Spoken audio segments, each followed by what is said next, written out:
of Norfolk, Virginia, of all places. It's kind of a off the beaten path, so to speak. But we've built this really close-knit team of developers and designers who work together really collaboratively and focus a lot on the work and not about everything else around us.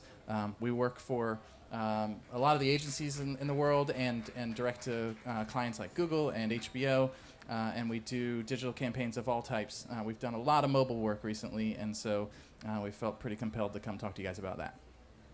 So we've been lucky because we've had a lot of opportunities to kind of experience mobile and think about great ideas for mobile. And 3 of our projects that we've recently had luck with are the Sprint All Together Now campaign, which basically created random acts of togetherness for people all over the world using their Sprint mobile phones. And the focus was on being multi-device. So desktop, mobile, and tablet devices all could use the site, and people could vote and other activities of just generating nice things for other people. Uncover Your World was a Google search app AdMob ad. It was the first of its kind on the iPhone. And we developed that with a 3D printer, and it basically just kind of shows off the features of the Google search app, but in a very immersive and fun way with games and other activities like parallaxing and HTML5. And then Project Rebrief, if you haven't gotten a chance, the tent right next door, I'll be there this afternoon explaining the project, but we had a lot of great ideas that kind of surrounded the mobile aspect of that, and that's what we're going to kind of talk about today. So if you get nothing else from this presentation, it's that mobile is a space that is unto itself, and that you need to focus in your concepts on what are the things that make advertising in mobile better, and ideas that can only be done in mobile are going to be better on that platform. Google talks a lot about this idea of, specific to their advertising platforms, the right ad for the right person at the right time. And in a mobile platform, if you think about where the user is, why is he on a mobile device, obviously what kind of connection he's got, and what sort of experience would he want on a mobile device, it's pretty critical to figuring out exactly how you're going to bring an idea to life. And then, of course, you've got other things like being location aware, and you can use that, obviously, for really kind of straightforward things like you'd normally expect, but you can use that creatively.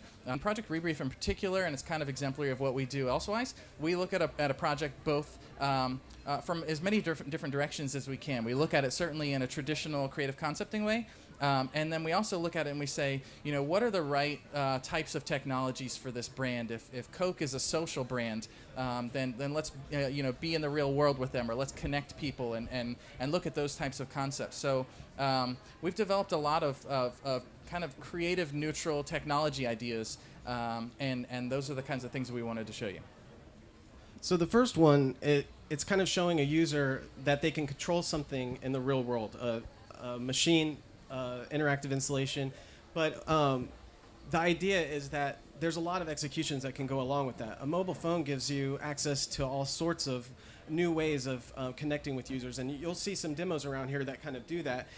In Project Rebrief, we actually reimagined the 1970s Coke ad by showing a user that they can send somebody a Coke, buy the world a Coke through a mobile ad, and it goes into the Coke machine with their message. So you can send a stranger a Coke. I encourage you to go over there and use it today. Alka-Seltzer was all about getting cues from people and then giving them back a sitcom that was completely related to them. So Ralph, the main character of the commercial from the 70s, he is just like you. He has similarities to you, and you'll see that more if you go and demo that. In Avis, it was more about eliciting a customer's response about how they feel about Avis's customer service, good or bad. And on the mobile phone, you could enter any kind of message about Avis, and then it would spit out a customized, animated, voiceover, dynamically driven animation for you that was very similar to a TVC, but felt very personalized. So kind of took a bunch of different animations and created a personalized video for you. Yeah, and I think also, technically speaking, you look at a mobile device or tablet device, and they're capable of running any kind of HTML5, JavaScript, and so on at some certain level.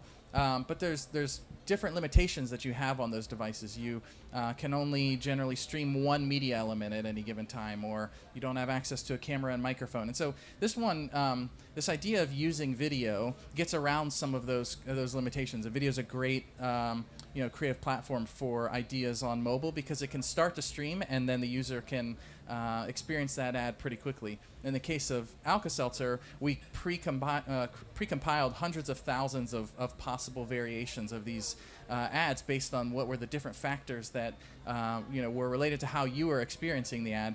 In the case of Avis, it was real-time video generation. So as you entered your story and the Logic sort of parsed what it thought you meant and tried to tell you that story back, we actually ran that on an Amazon web server and rendered that almost in real time.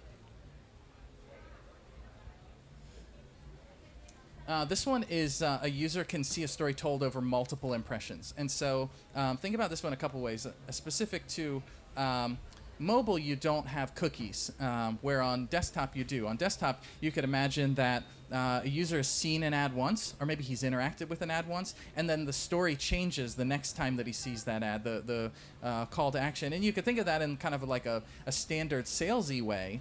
Hey, you didn't look at this ad, but you could use that in a creative way to tell a story and to kind of progress the idea and get a user more interested in your content.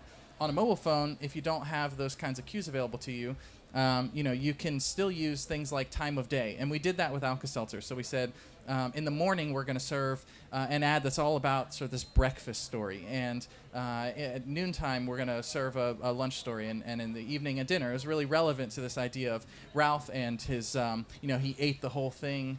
And so it related very well to that concept. And this one seems obvious, to use a GPS location to enhance the user's experience. But for Volvo, we did it in a number of ways. I mean, we talked about putting the GPS in the car, but also we gave users kind of a dynamic way of seeing Ralph's journey over 3 million miles. It's essentially 3 million miles of memories that he's created, and you track those with him. So we created one where he goes on a 160-mile dinner date, and if you want to see your 160-mile dinner date, we show that to you by using your GPS location. Yeah, so it's kind of obvious to say, okay, here's your nearest Volvo dealer, and we did that.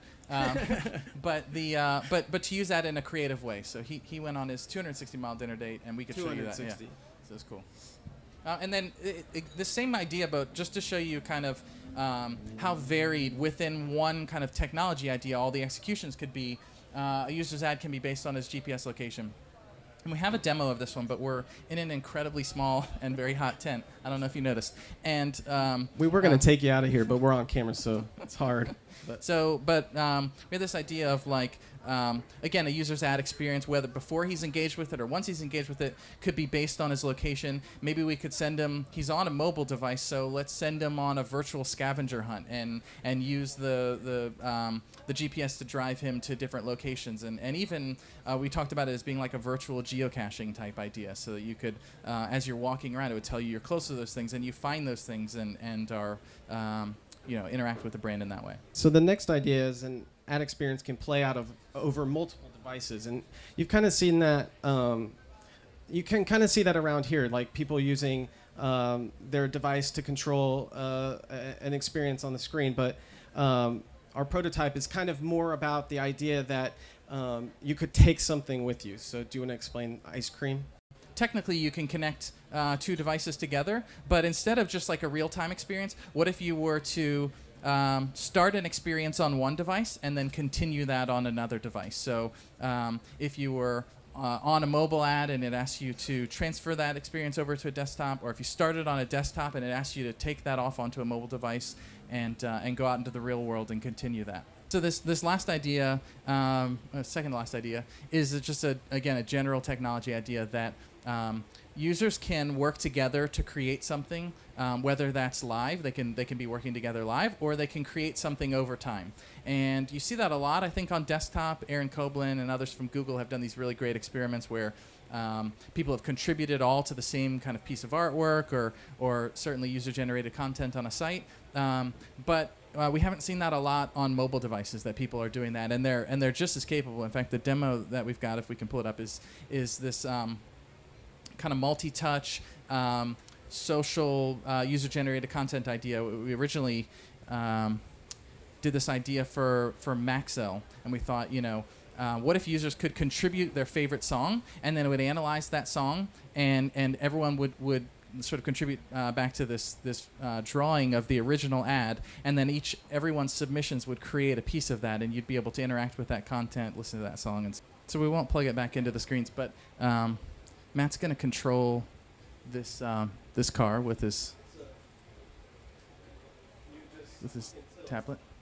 He can't see he's driving into buildings and walls. That's gas, and the other one's reverse.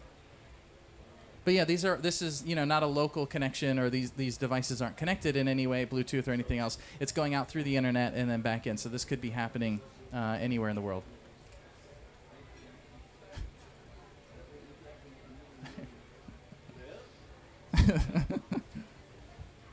All right. Well, that's the idea. But the other one that is, and this is WebGL that it's running in. This other one is kind of similar, but again, back to this idea that you can connect those devices, and you can exchange information between them. But what if you can take an experience from one device to the other? So I'm on a desktop, and I've got these ice cream scoops, and then I can drag them to Matt's tablet, and he can take them. Again, just like a super simple iteration of that concept. The idea is that something so simple like having a user call from their mobile phone can actually create engaging content. And we came up with this idea because we couldn't access the camera and the microphone on the mobile phones. And so we were like, we'll just have users call and create their content. And we've done that in a number of ways. With Beatrice, who was this old lady, she's turning 100. Her togetherness campaign was use your mobile phone to call her and leave her a voicemail wishing her a happy 100th birthday. And it was very touching because a lot of people called in. I think it's 600,000 people called in, and they wished her happy birthday, happy 100th, Beatrice. And it was such a simple interaction, such a easy thing for us to do, but then such a great outcome for it. So yeah, and you're on a site or you're in an ad, and to click a button that says to call this ad, and then it pulls up your phone and you're calling the ad, you leave your content there and can come back to that experience, and now your content is in that ad or that site. It's a cool way to get content into a mobile ad or an experience. And that's it. That's our 10 ideas.